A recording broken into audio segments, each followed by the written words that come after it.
Welcome to the Connectfulness Practice Podcast. Here, we settle into the murky, tangled, and freaking hard parts of life to restore our relationship with the self so it can ripple out to the people we love, the work we do, and the world around us. If we can't fix what's wrong, then our grandchildren inherit it. In order to fix what's wrong, we have to talk about it. And we can't move that conversation forward if we're not willing to be real about where we are now. We have to push on the edge of what it means to connect. Otherwise, nothing will ever change. I'm your host, Rebecca Wong. I'm here to guide you through a series of radically honest conversations about what it means to be truly human in all of its messy, beautiful, hilarious, and heartbreaking glory. In our collective effort of looking inward, we're starting to do the outward work of reconnecting the world. While these discussions will guide you into the Connectfulness practice, this podcast is not meant to be a substitute for the depth of work that you'd encounter with a licensed provider. If something in this episode touches you, reach out. That's where you initiate the ripple that restores relationships. You can learn more about my Connectfulness counseling practice and our collective for therapists in private practice at connectfulness.com. Hello, friends. Welcome back. This show is a monthly show, and eventually we'll go back to that monthly format. But for right now, there's just too much information and too many conversations that I'm having with colleagues that I don't feel that these episodes can wait. So I'm going to be pushing them out on a weekly basis for a little while. And then we're going to slow things down again to that monthly, more sustainable format. Today, we're going to be talking with my friend and colleague, Juliane Taylor Shore, also known as Jules. Jules is a therapist who's been in private practice for over 10 years in Austin, Texas. She specializes in applying interpersonal neurobiology to the healing of trauma and the creation of relational health. The reason I wanted to have Jules on the show today is because a big part of what people are experiencing in this pandemic is extreme isolation, fear, and grief. And all of these experiences work together with how we have learned to see the world. When we're isolated at home with our most intimate relations, there's something that's being triggered in this space of fear and grief and isolation. And I was really curious about how it's affecting our relationships. So I invited my friend Jules on to talk with me about this today. I also wanted to let you know about an initiative that I am heavily involved in. Coronavirus Online Therapy is a soon-to-be nonprofit, and we're a collective of experienced licensed private practice therapists all across the country who have agreed to lower their fees to $50 or less per session in order to support those on the front lines of COVID-19 in the USA. We're talking about healthcare professionals, first responder, grocery store employees, everyone who is an essential employee during this pandemic. We thank you and we want to serve you. So our therapists are offering short-term online therapy for $50 per session or less. If you're a frontline worker who wants to request a session, if you're a therapist who wants to get involved in the initiative, or if you're someone with a skill or a service to donate, check out coronavirusonlinetherapy.com. We'd love to have you get involved in the initiative. And without further ado, here's the show. Welcome back. I'm here today with Jules Shore, a therapist in Austin, Texas, who happens to be a RLT couples counselor, a trauma specialist, and specializes in educating people about interpersonal neurobiology. Hi, Jules. Hi. It's so good to see you. So good. So good.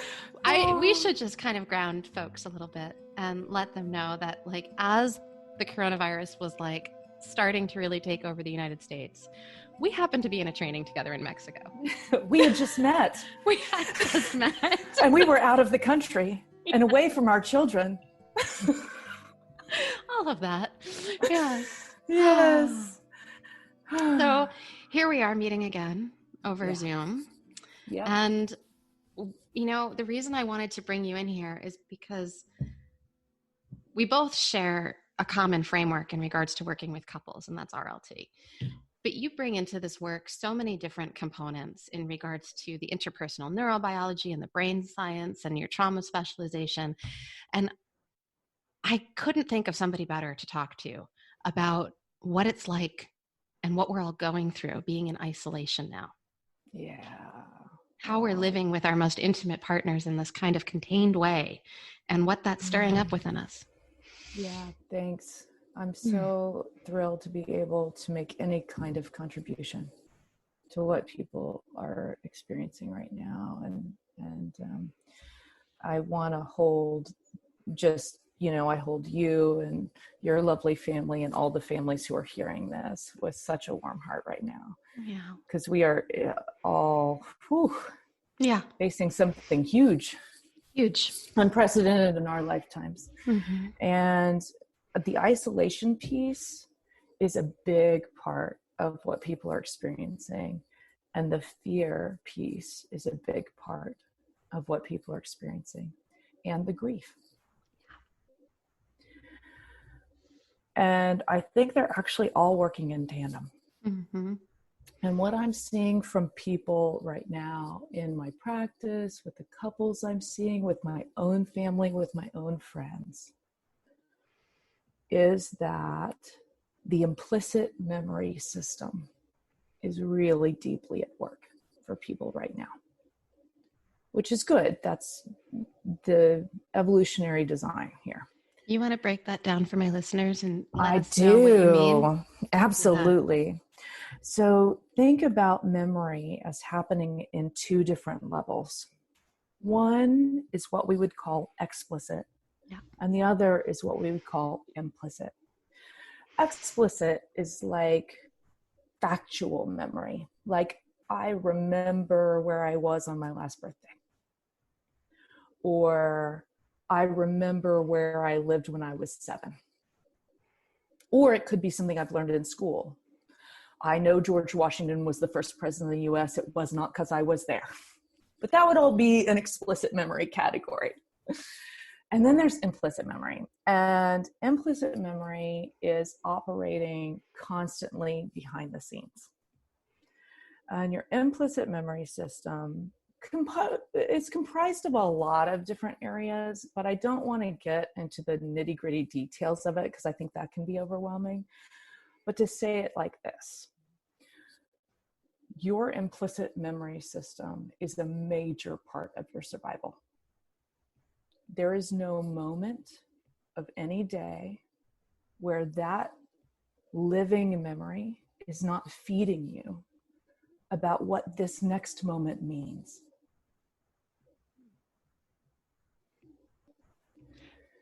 All the time, like not just right now, but all the time. All the time. Yeah. If we pay really, really, really close attention to the here and now, like if I've been a mindfulness meditator for a while, which I have, and I'm in my meditation, I might get to like only 60% of my lived experience is now memory. Only 60%. Only 60%. So here's a way to break it down. So I have a daughter and one kiddo, her name's Stella, and I'll probably reference her because it's an easy way to reference how this system works. When she's now 6, but when she was 1 and she first discovered grass, she didn't know grass. And she would touch it with her fingers and rub her face on it and put it in her mouth and smell it. And she had no idea what this thing was. And as she's taking in that experience, what's happening, she's building an implicit memory of this thing. And at the same time, I'm the mom going, yes, that's grass. Grass. And now she's developing a name for the thing, right? Which is more the explicit piece. Which is a little bit more the explicit. Now we're tying explicit and implicit together. But she knows the feeling of grass. And if some dog had barked at her really loudly the first time she had discovered grass, she might even develop a fear of grass, right? That didn't happen for her. She loves grass. She thinks grass is lovely, but it could have happened, right? Okay. Now flash forward to her being 4. Does she stop and examine the grass anymore? No. She doesn't have to.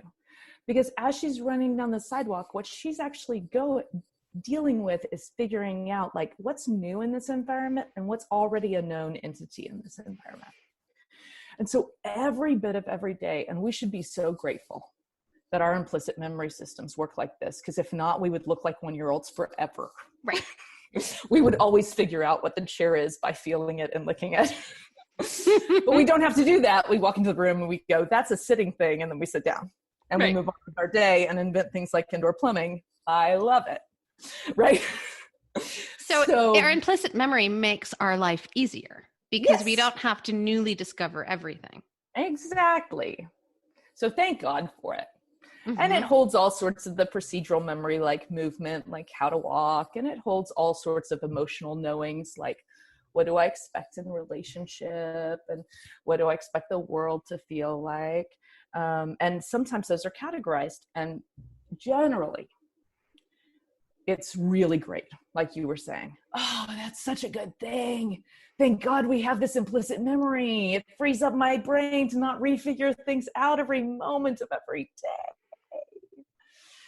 And in moments like this, what's going to happen is the parts of your implicit memory that have been categorized to know what to do when you're in danger and alone are going to be activated. Got it. Which just means, how did I learn to protect myself? What did I personally expect danger to look like? How did I personally get out of that and have success? And when I'm talking about this, what success means is I'm alive at the end. Survival. Exactly. Yeah. If that, it's a really good black and white yes or no answer. You survived, check, we like that one. That one works. Store that way of protecting myself for later. So one of the things that I think is really, really hard for our couples, for our friendships, is that we're all cued into our protective systems. Right now. Right now. Yeah. There's no way not to be cued. Do not assume that you're not. You are, at least a little bit, and probably at different moments of the day, more or less. Because we have a whole field right now of senses of something being really amiss. Yeah. And it's dangerous out there. We know that. And it's not a specific thing, right? I can't point to it and go, there's a tiger running at me right now. You can't see it. You can't see it. And so there's nowhere for my defensive orienting response to point. So it's just going to point everywhere and fall back into whatever my personal implicit memory is around how I protected myself when I was growing up. How did I adapt? As I'm hearing you say this, and I might not be getting it fully. Sure. But in the absence of something seeable, knowable, that we're sensing as that danger, the implicit memory, am I getting this right, is finding whatever feels familiar and landing there. It sure could.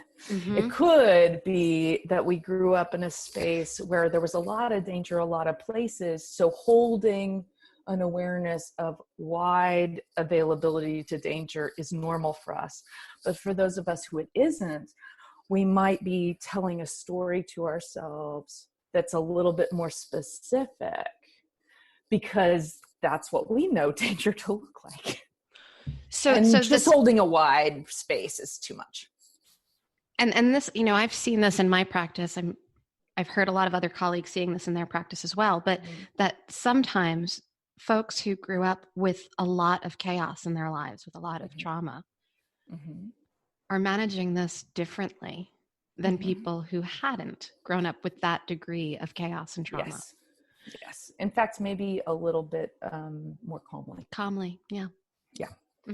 That it feels a little familiar, that there's a known entity here I agree. I am seeing that. My Yeah. people who have a little bit more chaos in their background are actually handling this a little bit more calmly. Almost Because like I the think chaos itself is the familiarity. it's so familiar. Yeah. And the whole system goes, it's okay. I've survived this once. I can do it again. I got this. I know exactly what to do here, which feels way more congruent to inside of the system than if I had that history, but we're living in total safety. Then the internal memory versus what I'm seeing in the world doesn't match. And it makes me feel kind of nutty, even though there's nothing actually nutty going on. We all live in memory all the time. Which memories do you live in? You know? Yeah. So there's two things happening. One is application. And like we're talking about, oh yeah, totally. The people who are in more chaos are doing okay right now. Right. All my people whose protectors show up with a lot more anxiousness. Yeah. Have actually calmed down. Yes, they have. They've actually calmed down a lot. There's that piece. And then because now the anxiety has a direction. It has a point to focus on. It has something to do. And everybody around me is actually feeling something similar. So suddenly I feel way less alone. Right. My people who have a lot of anxiety are actually feeling way less alone, even in this isolated state, than maybe they do in the world. Yes. Because the experiences of so many people are now congruent with mine. Yeah. That's so big. It's so big. It's like we can't pass over that part. That's huge. Right. And it's important just to hear on both sides of the spectrum. It's important to hear. Yeah. Yes. And that part that we're talking about is the knowing of the wound and the knowing of the prediction. Right? So those get coupled together. They go like a lock and key. There's a knowing of this particular kind of hurt or this particular kind of fear, and a knowing about what kind of thing causes that. If it's a lot of stuff going on in your background, it's everything causes that. Versus maybe there were pockets of really difficult experiences. And it's a little bit more specific, like people rejecting me in relationship causes that, which is more specific than everything causes that. Right. So what I notice is two layers coming up simultaneously. One is the locked knowing what causes wounding and the knowing of the pain itself or the fear itself. Right? That's the kind of basic lower level. And then the answer to that, the adaptation, the protection. So I have clients who maybe don't usually do this, but all of a sudden are disaster planning. They're not preppers normally, but they're moving into total disaster mode and going, it's so weird. I'm having fantasies about homesteading right now. And I haven't thought about that since I was like 15 and thought about leaving my parents' house. I'm like, yep, there's your protective system active again. Hello and welcome. Right? I have people who have come to me really confused. They're like, I know there's this big outbreak and I should be having more feelings about that. That's not what I'm having feelings about. I'm really sure my boyfriend is cheating on me. But this boyfriend has been around for a couple of years. There's never been an issue around that with this boyfriend. But I've known this client for a while, and this is where she goes when she's in a panicked space, is to assume betrayal. So it's the betrayal from the person who's close to her. Right. Yeah. Exactly. So it could be that our adaptation, our protection shows up and it doesn't feel that relevant to the current situation. Don't worry. That's totally fine. That's totally normal. It's been years since I've had sleeping trouble. Since I was a kid. I used to process a lot of fear and anxiety at night because it wasn't so welcome during the day in my home. There's a lot going on. And so I would have nightmares or have trouble falling asleep. I got my sleep under control 10 years ago. And I'll tell you, since this started, I'm not sleeping well. It's like my old system came in and said, don't worry, I got this. I know how to handle this, hon. We stay totally fine during the day and we process all the stress at night. And there I can be with my clients and I can be with my child and I can be with my husband. And now I don't sleep, right? So one thing to do with the protective systems that come is to welcome them. Yes. Welcome the protectors. Welcome the protectors. Welcome all that come. So can we drop into this a little bit? Because this idea of welcoming the protectors, especially when I may have been in therapy for years, or my clients may have been in therapy for years, because these so-called protectors are really wreaking havoc in my life and in my relationships. And now You're telling me to welcome them. I am. I'm asking us to follow The Guest House by Rumi. I am. Welcome them all. Yeah. Greet them at the door laughing. They may be clearing you out for some new delight. They are here to serve you. Yeah. And they often have great cost. And I don't want to miss acknowledging that. My protectors at the moment are making my sleep hell. Right. It is coming at great cost to me. I'm more tired than I want to be, and I'm already dealing with a lot of stress, and being tired is the next thing I need. Come on. And if I welcome all that come, I welcome the part that just came in and judged the protector for costing me so much. And I also welcome the one that knows how to help me by processing anxiety when it's the easiest to do. Not when I'm with a client, not when I'm with my child, not when I'm trying to be present with my husband, but in the nighttime when everything's calmer. Oh, that just washed over me in such a delicious way. Because what I heard in there was, okay, so there's the judgment that just washed in. And then as you were describing it and you were deepening into it, the reason that protector showed up at that time, historically and now, is because there's available space to do the deep work that's necessary around processing. Yeah, exactly. Yeah. And there isn't that availability during the day. No, there's not. So I have so much gratitude for that protector. And that's unique to my job. When I'm sitting in the therapy chair and being human to human and heart to heart with one of my people, me being in extreme anxiety is not going to leave me in a space where I can connect to them. No, or be with them. So that's not the best time. Yeah. And here's what I notice is the second I open myself up to gratitude for it, here's the next thought that pops up for me. If I really let my heart space open to it, let my gut brain feel into, oh yeah, there's wisdom there.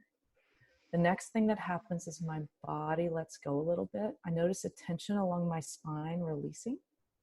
And then there's this thought that comes, well, maybe it doesn't have to always happen at night.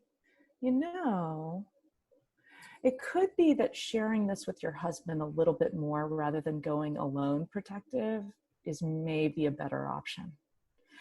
So notice this is when I come into relationship with my protective system, it feels heard, seen. I have gratitude for it. It goes, yeah, finally, thanks for acknowledging what I'm doing for you.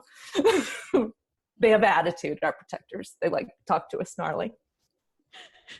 They're like little teenagers, right? They're totally both. I have some that are both ages. As do I. Yeah, totally. As I do that and they feel seen and heard, I actually am lowering my own internal sense of isolation in that moment. I'm basically creating a secure attachment with myself. Yeah. And this is big any day of your life. It's really big right now, but it's big any day of your life. That's right. Because this is the thing that all of us crave, is to be seen and heard and to be understood. And in this moment where we're lowering these defenses and coming into relationship with these protective parts or aspects of ourselves. That's right. We're doing that deep, deep, deep work of Yeah. seeing, hearing, and understanding ourselves. And then receiving, being heard and seen and understood. You know, this is where my wound is. I keep missing the receiving part. So it's interesting that, that's huge. It's not just the giving piece. It's actually the receiving piece by the protective system. Yeah. And when we complete that circle, it reminds me of this lovely moment I had with my kid. She was watching, we were at a pizza place, and she was watching people next to us having a conversation. She's about 5, and she looks over at me. She goes, "Mommy, when people say thank you, why do people say you're welcome?" She had observed this in the conversation next. It was this lovely moment where we actually got our hands involved in this whole thing. It said, because it completes the circle. Thank you is this moment where we say, I see what you are and what you just gave to me. And when we say you're welcome, what we say is, oh, I see that you saw. And until the circle is finished, it doesn't feel complete. It feels like our thank you fell down a well. Oh, where'd it go? Yes. Yeah. So, and that's something for all those couples out there, you know, listening to this. In general, this is every day, but especially now, completion of the circle of communication is one of the most essential things you can do right now. It's a practical, day-to-day thing you can do where somebody makes some bid for connection. It could be a gratitude piece, like a thank you. Yeah. It could be something else, like hey, do you want to take a walk later? Right? We don't have to say yes or you're welcome right away, but to answer the bid in some manner is so essential. Even if that answer is going to be a no. Right. Right. And there's a way to answer that. Yeah. There's a specific, do you want to talk about that? Yeah, I'd love to. And I know you have lots of ideas about this too. I don't think an answer has to be yes. Yeah. I actually, it's kind of like improv school, only my words are a little bit different. I say no and. No, and I'm feeling alone too, but I'm a little too anxious to go outside right now and go on a walk. Mm-hmm. Is there another way we could connect later? Could we listen to a podcast together? Could we rub each other's feet while we watch a silly show? Can we go out on the back porch where we know we're safe and have a glass of wine and chill out and hold hands and we don't even have to talk? Because I know a lot of my couples are in a space where they're like, I use a lot of relational life therapy language because that's my main model. I know you do too. Mine. Yep. My intellectual intimacy is falling through the floor because nothing happens anymore. All the news is only about this one thing. I am not hearing about anything but this one thing. I'm not going anywhere, seeing anyone but you, like these people who live with me. Totally. Yes. We are getting bored, right? And so our intellectual intimacy is falling away a little bit. Yeah. And I get that. And I think there can be a space for a lot of grace around that and around exploring, hey, you know what? And this is something to do if you're in a relatively good space with your partner, right? This isn't something to do if you've been fighting for 3 days straight. But if we're hanging in and we're in relational growth and we love this work and we don't have anything interesting to say right now, we can see what it would be like to sit side by side and be quiet. Right. Just be quiet together. See what happens next. And to make that as an offering, like, no, I don't want to go on a walk with you. And I would love to sit down with you when you're back from your walk and just sit with you. Yeah. So in other words, the subtext here is, I don't want to do that thing, but I'm not rejecting you. That's right. Yeah. That's right. Yeah. Yeah. Yeah. And notice I have to welcome my partner's protective system in order to do this. So my partner has a protective system who lowers his anxiety by getting a lot of information, which means he's watching news like crazy right now. One of the ways my system deals with lower anxiety is to ignore news. It doesn't help me. I'm not going to do anything different than what I'm doing. And by the way, this is such an important point, is neither one of us is doing it right. Right. Neither, his way is fine and my way is fine. And the other night, we had this lovely exchange. He did great. I did great. We don't always, but we did this moment. Is he starts talking to me about something he had read in a headline. We're brushing our teeth. We're getting ready for bed. And I turned to him and I said, baby, I know you want to talk about this. I can't do it right before bed. We can totally do it tomorrow. I'm up for it in the morning, but I can't, it just makes me more anxious at night. He stops for a second. He goes, that makes sense because you're the opposite of me. I'm like, yeah, I totally am. He's like, yeah, that's cool. I'm going to need to scroll through my phone for an hour though, before I can relax. I'm like, totally scroll through your phone for an hour. I love you. Have a good time.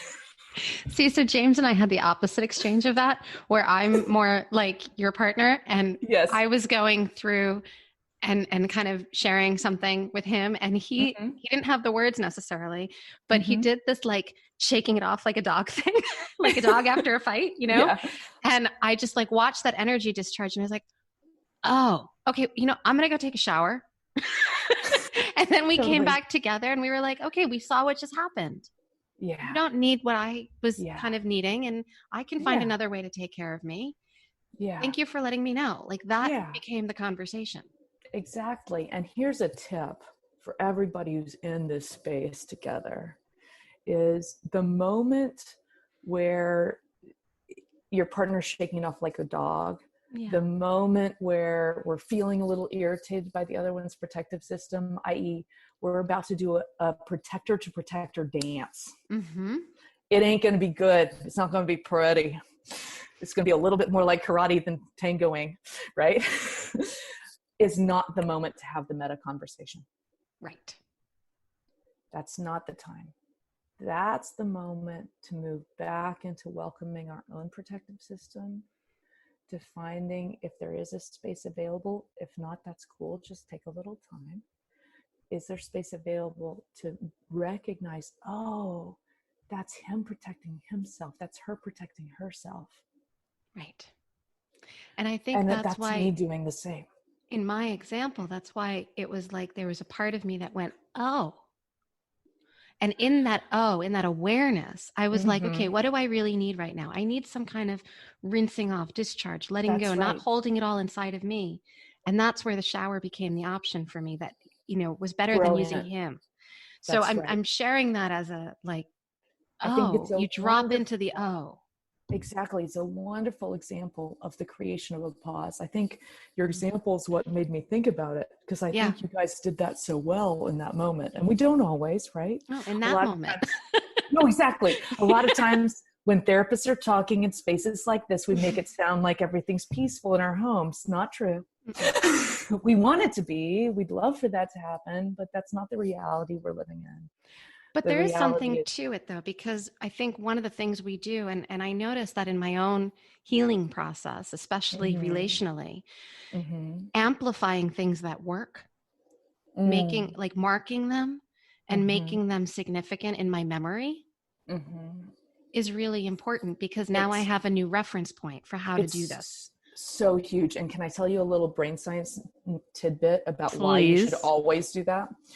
So the right amygdala and the left amygdala, and a lot of people know that language. For those who don't, just know it's an assessor in the lower brain. It's often tagged as if you're assessor, but it actually assesses everything, so don't be fooled. But on the right and left, you have two amygdala in your head, and only the left side does positive. but both sides do negative processing, unpleasant, dangerous processing. And what ends up happening is 1/4 of 1 second is all it takes to process negative information.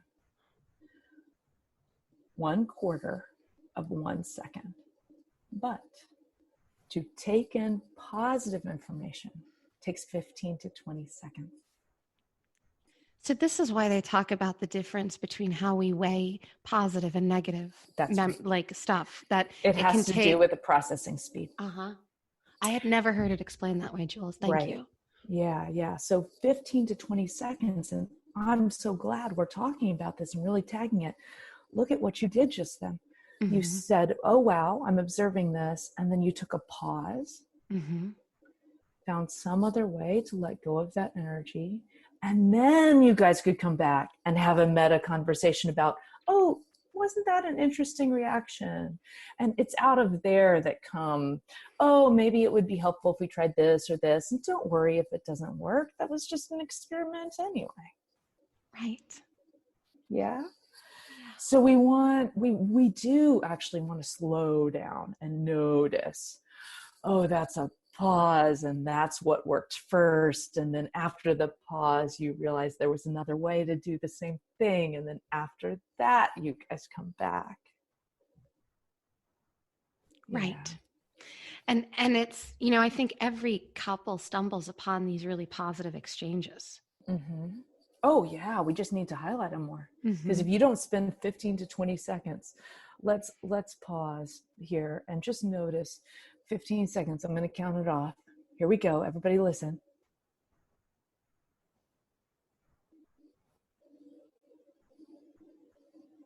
I'm only 5 seconds in, guys.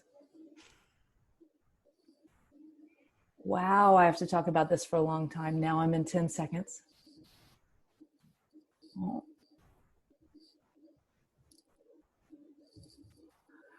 And now we hit 15 seconds. Oh my God, that's long.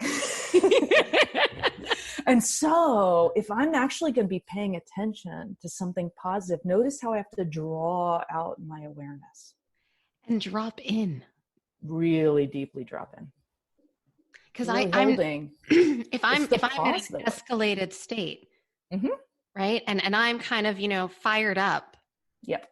I'm not going to be able to drop in and slow down. No. In that moment, the only thing I can do is pause for a sec. And then I come into a really good relationship with myself. Right. And that's the moment to come into relationship with that protective system and really welcome it and say thank you and be curious about what are your hopes for me in this moment, little protective system. And here's the thing neurologically that's happening is the neocortex, which is the evolutionarily newer part of our brain. It works slower. It works with more nuance. It works with more skill, right? Is not where your protector lives. Your protector lives in your subcortical brain. And when I say come into the relationship, what I mean is have your neocortex talk to your subcortical brain. And the reason for that, the really important, just logical reason for that, is your subcortical is faster. If you are not in relationship with it, it runs your show, period. So this is coming back to the language of RLT, of relational life. Yeah. This is the whoosh, the first consciousness. The whoosh. And getting back into relationship with the protector. This is the second consciousness. This is the talking to. That's right.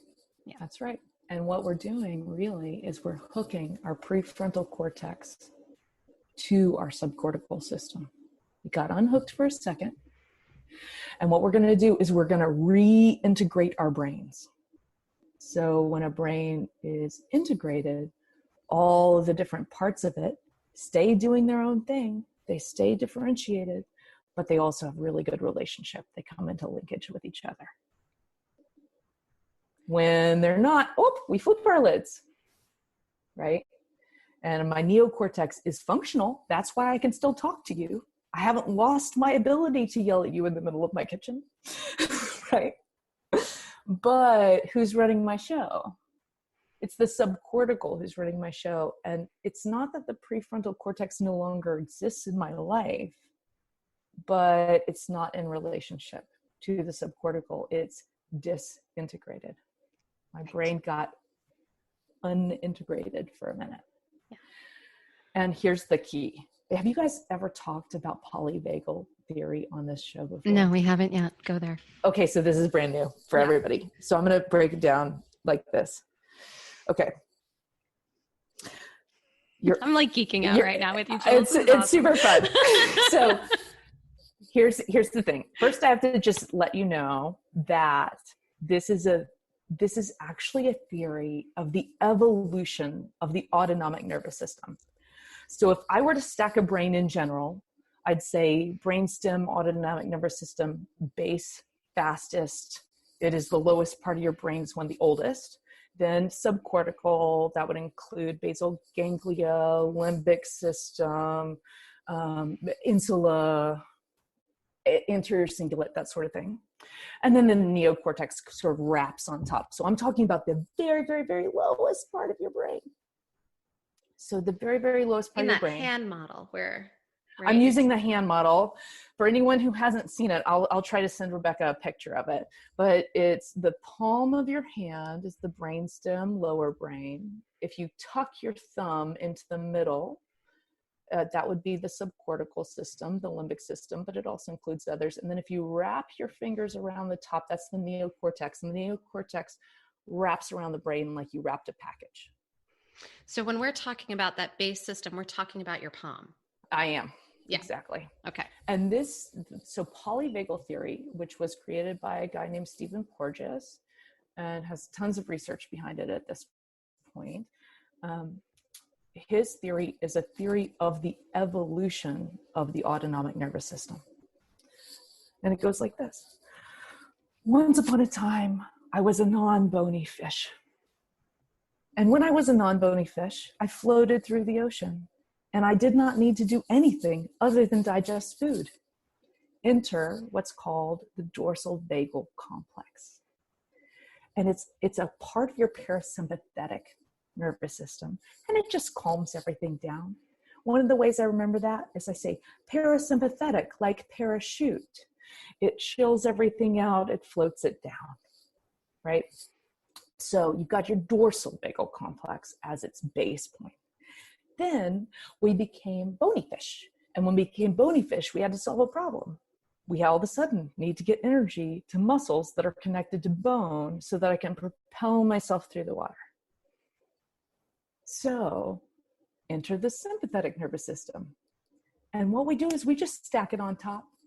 Evolution is a tinkerer, not an engineer. They do not rip out the system and rebuild it. They just add new stuff on top. So, okay, now we have a sympathetic nervous system that can make me go, and a parasympathetic nervous system that digests my food. It's actually in charge of rest and digest functions. And that's that really old vagus, the dorsal vagal complex. Then we became mammals, and we have to solve two problems really fast. One is we're suddenly warm-blooded. And if we were a warm-blooded animal and our heart beat like a lizard, we would die before we could ever reproduce. And second, which is the bigger problem, is that I need to come into belly-to-belly contact with mom in order to feed. I'm actually born, as a mammal, I'm born in a not ready to live on my own state, which is weird, considering all the other animals on the planet, all the fish and lizards, they like get born out of an egg and then they find food and survive or don't, right? Mammals are not like that.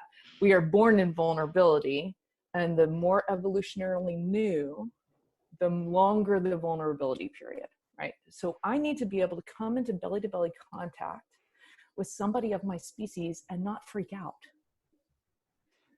Well, lizards can't do that. Lizards don't come face-to-face with each other. There's a reason for that, because when they do, they either fight or they run. But with mammals, we have to calm all that down so we can come into contact long enough to nurse, to make love. Some of our species do make love, and we're not the only ones, by the way, belly to belly. right? We have to calm down our nervous systems so that when we come into face-to-face contact with an other, we don't automatically go into threat. Right. Enter the ventral vagal complex, which regulates my heart. And it's often known as the vagal brake. And the reason they call it that, it's like a brake in a car, and it goes shh to my heart rate. And this creates something called heart rate variance or respiratory sinus arrhythmia. For the geeks out there, yes, I know those are slightly different terms, but a lot of people use them interchangeably. And in this moment, we're not going to worry about those details too much. So what that's doing is actually creating a rhythm difference in my heart, where when I breathe in, my heart rate raises because the brake releases. And when I breathe out, the heart rate slows because the brake goes down, and just like it does in a car, right? So when energy comes through the vagus nerve, it goes shh and slows down my heart a little bit. Okay, here's something crazy. This is so cool. I'm going to send you a chart so you can post it for our people.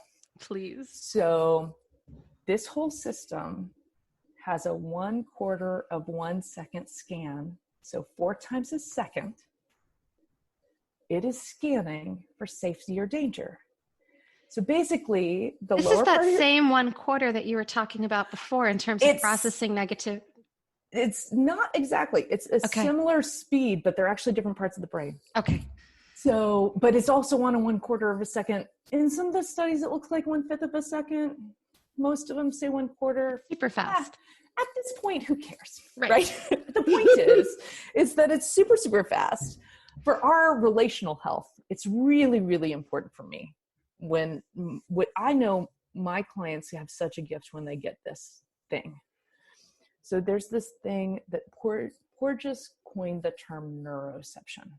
And he didn't want to use the word perception because he wanted to take consciousness out of it.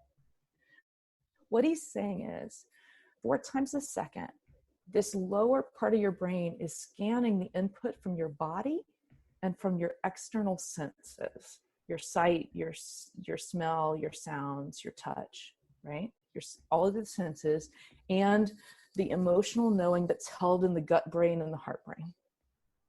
All the sensations that are in your viscera. It's scanning 4 times a second, and it says, am I okay? Am I okay? Am I okay? That's it, over and over and over again. And if the answer is yes, each one of these branches has a job. And if the answer is no, you're in danger, each of these branches also has a job, but it's not the same job. So when I'm in safety, my dorsal vagal is in charge of gut motility and rest functions. That oldest part. When my system is in danger, it's in charge of collapse. It's the freeze response. It's when people get surprised and faint. When I'm in safety, my sympathetic nervous system is used for play and seeking. Seeking functions live there. And when I'm in danger, that part of my system is used for fight, flight. And when I'm in safety, my ventral vagal complex regulates my system enough that connection and bonding is possible. Yes. It's the connection and bonding function on the ventral vagal side. And when that brake lifts off my heart, I go into what I like to call warning state. And what Porges' research is talking about is he says that the brain is really only capable of a couple of thought processes in a bigger general way when we're in that state where my heart rate's elevated and flat, but it's not so high I went into a fight flight. And this is where almost all our couples run into trouble, is in this state. It's this warning state. And here are the 2 things you can do. You can be in agenda or you can be in judgment. Say that again. Yep. You can be in agenda or you could be in judgment. Yeah. And I was talking to Porges about this a few years ago. and having a conversation with them about what this looked like to me in the room and what does this maybe indicate. And we don't have research that would prove this point at this stage, but here's what it feels like to me. And in that conversation, he verified, that may be interesting. That may be onto something. Is agenda is like a fight response, but it's social, it's verbal. And judgment is a flight response, but it's social, it's verbal. So think about it like this. If I'm an agenda with you, basically, I'm going to get you to do something other than what you're doing. Yeah. I'm going to change what you're doing with my words instead of changing what you're doing by grabbing your shoulders and moving you. It's both are agenda spaces. It's a fight response. It's just the verbal kind instead. And judgment psychologically distances us from another person. So it's a flight response, but it's on the verbal side. Right. It's on the thought space. I'm one whose protective system interpersonally does tend to go towards judgment some. And what I notice about it is how the other suddenly feels when I'm in that space. And I'm a marriage and family therapist. So I know not to say that stuff out loud. I just think it in my brain. It makes no difference, by the way. We can also turn this around on ourselves though, right? Because oh yeah, sure. I'm really good at judgment, but mostly really good at judgment of me. I am awesome at judgment of me too. I'm with you on that one. So that's pulling me out then of relationship with my protector. Yes, and therefore with yourself. Right? Exactly. Mm-hmm. I don't get to be in good relationship with myself if I don't get to welcome all my parts. Mm-hmm. Yeah. So here's the take-home point, right? Is one, this is a 1/4 of a second process, so don't think you're going to preempt it. Everybody calm down about that. You're not going to get it perfect, whatever that means. But notice, if I or my partner is in a warning state, they have entered into agenda, into judgment, into basically a protective system. If they have done that, they are physiologically incapable of connection and bonding in that moment. Say it again, Jules, please. Yep. When we have that vagal brake released from our heart, it is physiologically impossible to connect and bond in that moment. Yes. If I ask my partner to keep trying to connect and bond with me while they are in a neuroceptive warning state, they will not be able to do what I am asking them. I'm setting myself up for a lot of frustration and a lot of shame. Can I use an example of my children right here to see if I'm understanding this correct? Mm-hmm. There's this thing that's happened in my home. I have 2 girls. They're both preteens. Mm-hmm. We're isolated. My husband and I are working. They're spending a lot of time with each other.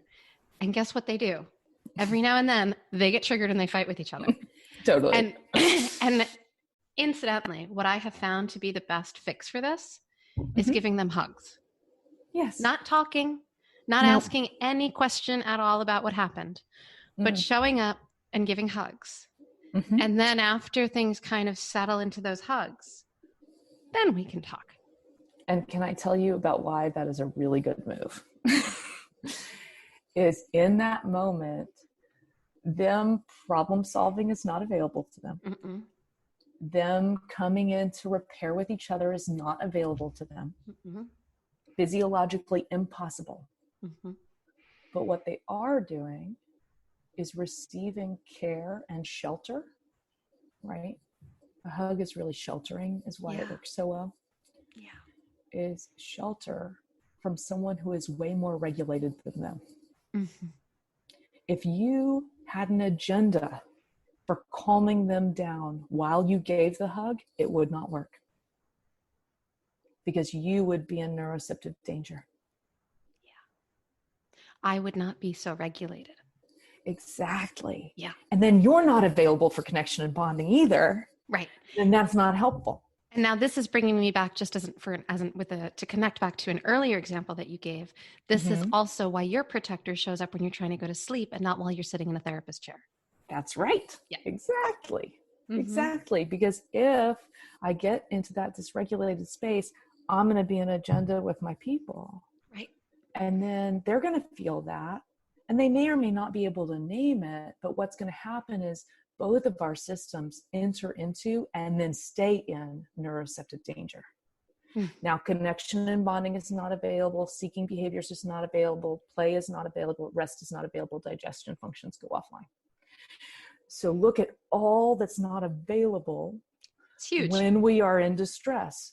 So the only thing to do when you're in distress is to slow down, take a pause, and if it feels safe for your system, like your girls can receive that hug in that moment, right? Sometimes. Right. Sometimes, and sometimes not. And if they can't, we give them space and just keep checking in, right? Because it could be that having touch in a moment where I'm in high distress actually feels more threatening to my system, even if that touch is coming from a space of deep offering. Yeah. You know, an offering is no offering at all unless the other person has the ability to say no without punishment. Yeah, I want to pause there because that is a really wise statement. That offering is no offering at all unless the other person has the ability to say no without judgment. Yeah. No punishment involved, no retaliation, or it wasn't an offering in the first place. Yeah. Yeah, that's big. Yeah. So one of the pieces around helping ourselves, I think, we are in this isolation space.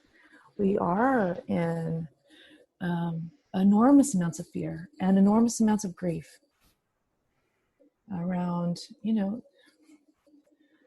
I think of disappointment as many grief. And when the world in front of me doesn't look like what I hoped it would, I have that moment of grief, a little mini grief. Right? I've been feeling a lot of that lately. Totally. I think we all have. Yeah. And notice there's this moment. Grief is such a healing agent, I think, actually. I think of it as like as a whole process, like there's an arc to it. So there's the moment of shock, the moment of recognition that the world doesn't look like I thought it was going to look like. The world doesn't look like what I was hoping it would look like. This could be a micro moment between my partner and I. Do you want to go for a walk? No, that doesn't sound so good to me. Maybe we can hook up right after you get back. In me, when I made that offering and you didn't, if I was really attached to us going to walk together, I will have disappointment. That's fine. Don't worry about that. But that first moment of shock sends us into neuroceptive danger for just a second. And if we can come back into relationship with ourselves, if we can come back into a pause, if we can allow ourselves just to let ourselves feel the sadness of the moment, then that will automatically allow us to let it go. I actually think of grief as the process of acceptance, that one equals the other. That is a beautiful way to think about it. What's coming up for me as we're talking about this is that I think we're all right now sitting at this place where we have to sit with our grief. Mm-hmm. That the world doesn't look the way that we wanted it to look, or that we would have it look. Mm-hmm. That grief is like ever present for everyone right now. Oh my God, so deep. It's so deep. And so we're tasked with this process of acceptance, but how many of us push away grief in everyday life? Like up until this point. Every moment. Yeah. I think every moment, and my guess is right now we are, because we don't want to accept this. I get it. If I accept this reality, that means this is reality. Mm-hmm. But I don't want that, right? And I want to say something huge about grief. Is it okay? Mm-hmm. Neurologically? Yeah. There are two emotions we do not process alone particularly well, and they are grief and fear. When you say we don't process them alone, What I'm hearing you say is that we need to be social creatures in those spaces. We need another. Yes. And it could be that it's without words. It could be that it is with a hug. Or sitting on the couch together in silence. Exactly. That is a fine way to be with it, not alone. So, you can see it in small kiddos. When my kiddo is sad and when my kiddo is in fear, she tends to call out, I want mommy, and run towards me. During those two emotions in particular. When she's excited, she doesn't run towards me. She wants me to share in it. Mommy, look what I can do. But she doesn't move closer to my body. Right. And there's a thing that happens as we're actually in connection and in enough regulation that we're in that neuroceptive safety space where we start sharing our nervous systems.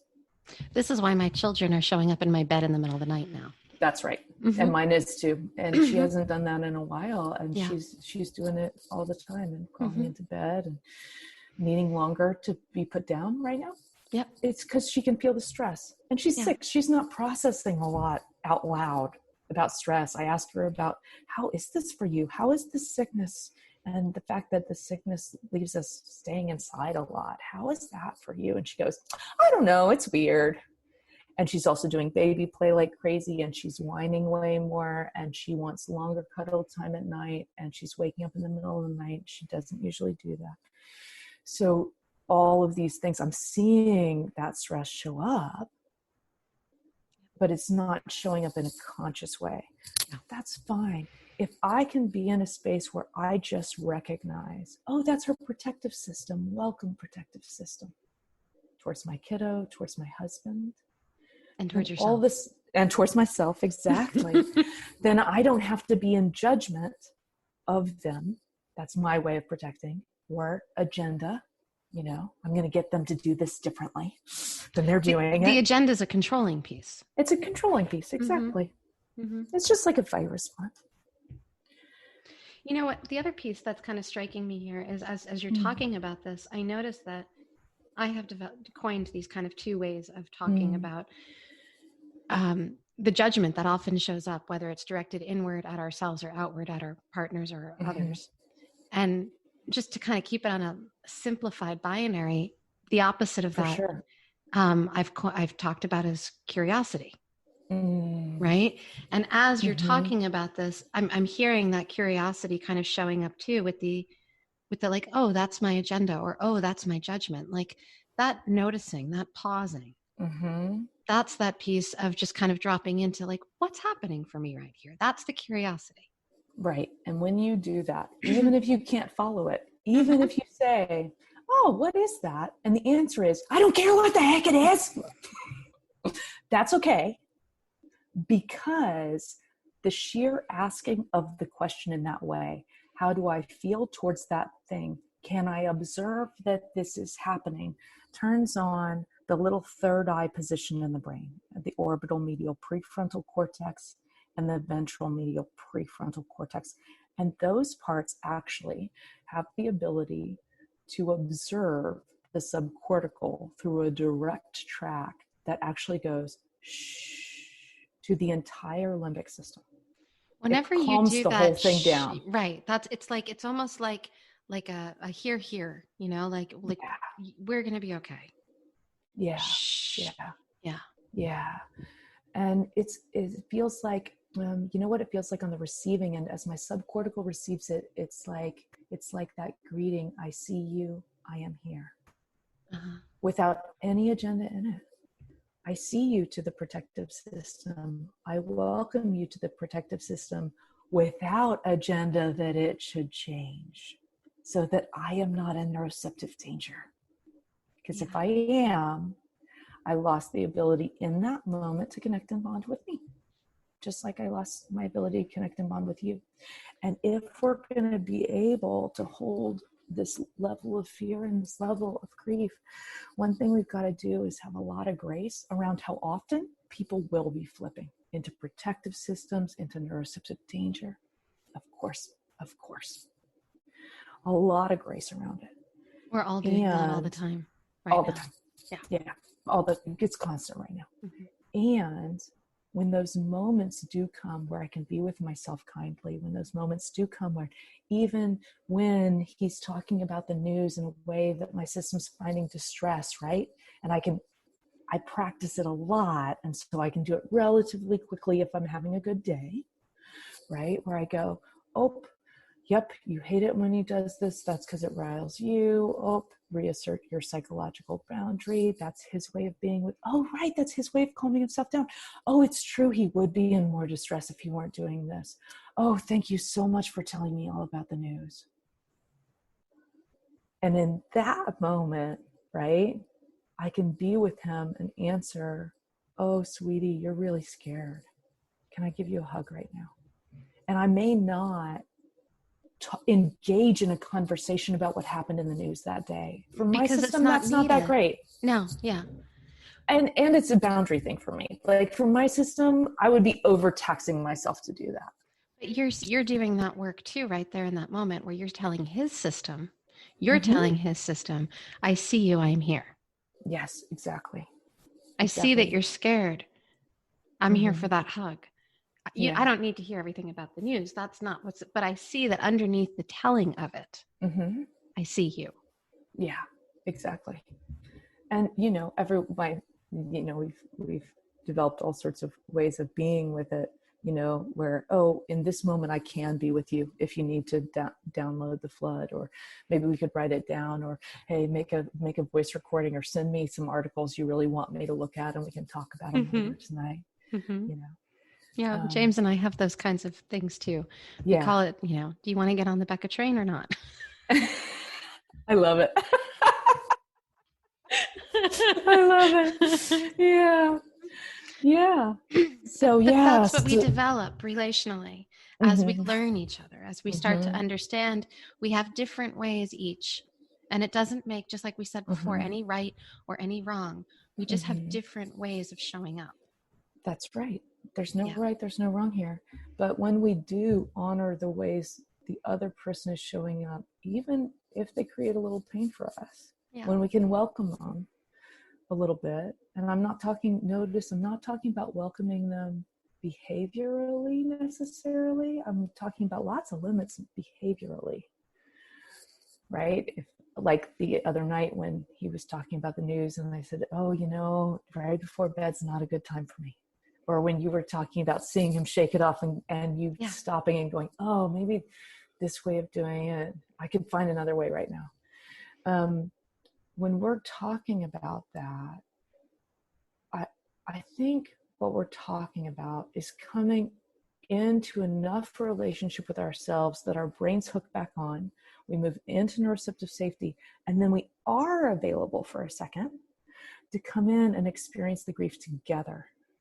Because it actually is overwhelming to a single nervous system to experience the fear together, because actually it is overwhelming to a single nervous system. So what we need is to spend that time going, just having a moment where we're looking face to face and going, I'm really scared. Me too. I'm glad I'm not alone right now. Right now. And that's part of it, is as you're describing this, in both of our examples, what I'm hearing underneath it is, one partner's needing to discharge something, to talk about it, and the other's needing to not be overwhelmed by all that information. But both, in their own ways, are scared. Yes. And if we can just meet there, right, it can create so much relief. It's an equalizer. Like the fear, the grief, that becomes the equalizer. It brings us into connection when we can sit in that space and get out of this is how I'm doing it, this is how I'm doing it. Meet me here, meet me where I am, and we can meet each other.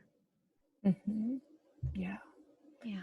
And when I think about joining nervous systems, I think about doing it with eye contact. I think about doing it with touch. Skin-to-skin contact is a huge part of it. I also think about doing it with words. Yes. So don't worry, because if you're not available to touch or you're not available to have eye contact, one of the biggest ways we actually take in neuroceptive safety is through tone of voice. It's actually not as much about what is being said as how it is being said. It's really interesting. The ventral vagal nerve actually wraps around your voice box. Mm. And it's one of the quickest tells about whether or not I'm in safety or in danger, is how my voice sounds. And so it could even be singing our kids a lullaby at night, or talking to my husband or my wife in a little bit of kindness. Wow, that was a hard day today, wasn't it? We're both working. Our kids are coming in. I'm a mom of a 6-year-old. So most of my couple friends right now have kids who are somewhere between 2 and 7 and both working parents. Yeah. I know you guys know this world. We are in it. Whew. And, just to lay down at the end of the day and, have the head hit the pillow and look at each other and go, wow, that was a hard one, huh? It's a great way to share the grief together. Yeah. And to have a moment where I'm not totally isolated in it.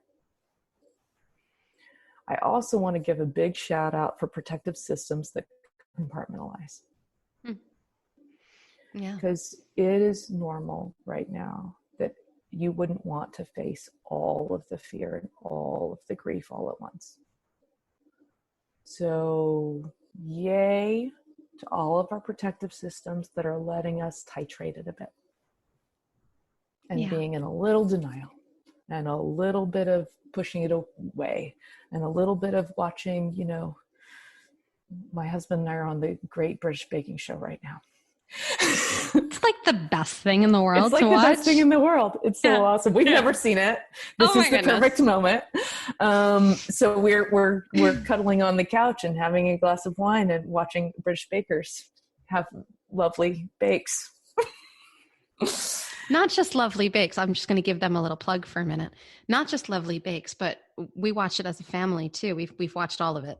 So it's all in, repeat mode for us at this point. But what we've also discovered is how kind. Yeah.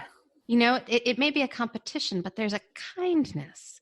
And that feels so soothing, especially now, to witness and to watch. Mm-hmm. Yeah. Yeah. It's funny compared to American reality TV and competition shows and things like that. It's basically like it's not a competition. It doesn't feel like like it is. Somebody wins, but it does not feel like a competition to me. And you can just feel how good they are at taking care of each other, even under stress. Yeah, even under stress. And that's where our growing edge is, I think, in this time, is how can I give myself some grace for being under stress, and how can I take care of me and you anyway? It feels like that is perhaps the silver lining in all of this. Is if collectively we could learn to take that message away. How can I take care of me with grace? How can I show up for you? How can we connect together? If we could take that from this experience, that will be further evolution. Yeah, that would be a great gift. Jules, thank you so much for joining so us welcome. today. I'm so glad to. Yeah, I imagine many listeners are going to be very touched and digesting this conversation for some time, maybe even listening to it over again. Sure. Yeah. Thank you so much. That'd be great. Yeah. How can folks find you? Would you let them know? Sure. My website is www.ipnbaustin.com, and I'll give it to you so you can I'll put it in the show notes. Yeah. Or you can email me at jules@ipnbaustin.com. And IPNB just stands for Interpersonal Neurobiology. So that's why that abbreviation is very strange and hard to pronounce. And that's normal. Totally normal. It's totally normal. It's normal for me to name things badly and make them hard to find. So Now that it's so hard to find. Oh, I hope not. I hope not. No, we'll get people there. We'll have a link so they can just click on it. There you go. Notes. I love it. Yeah. Thank you again. Oh, you're welcome. Thank you so much. Take care and be well. Yeah, you too.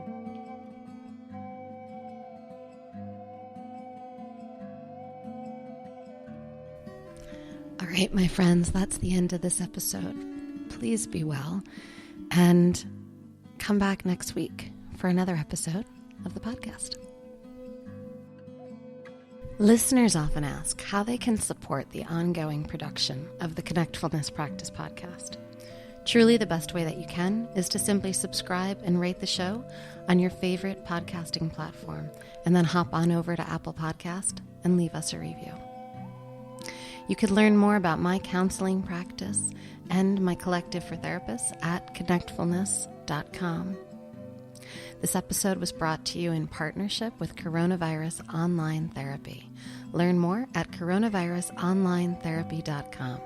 We're an initiative that collects a network of thousands of experienced licensed private practice therapists who have signed up to provide free and reduced cost short-term online therapy to those serving on the front lines of COVID-19 in all 50 U.S. states.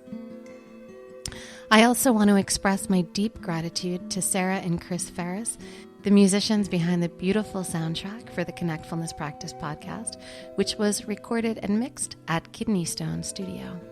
This podcast is produced by me, Rebecca Wong, and copyrighted by Connectfulness Counseling.